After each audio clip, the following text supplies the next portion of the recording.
Avui és dijous llarder i tot i que aquesta diada ha perdut una mica de pes, encara hi ha moltes famílies de Catalunya que continuen menjant botifarra durant el dijous gras.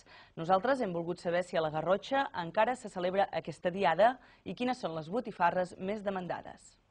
El dijous llarder, o també conegut com a dijous gras, és una tradició molt nostra que fa que cada dijous, abans del cap de setmana de Carnaval, els catalans gaudeixin d'un dels productes més autòctons, la botifarra.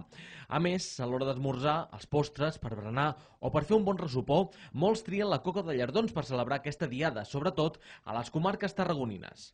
Aquesta carnisseria de les Planes d'Hostoles fa 50 anys que treballen elaborant els seus propis embotits. La botifarra crua és un dels productes estrelles durant el dijous llarder. Poder la típica és la d'ou, però poder aquí en aquest establiment poder encara es ven més poder la botifarra crua. La botifarra crua poder és una de les coses que sempre té més...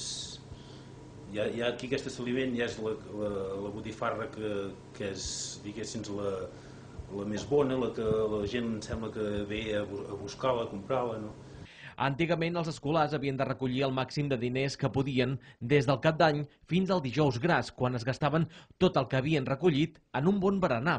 A dia d'avui els joves no reuneixen diners per gastar-los en aquesta diada, però les escoles sí continuen mantenint la tradició d'anar d'excursió a algun paratge per celebrar un bon berenar a l'aire lliure. A la gent li agrada celebrar-ho.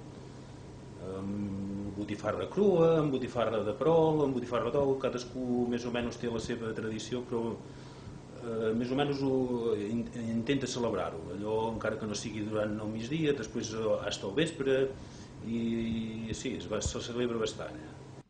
Aquesta tradició ve de lluny.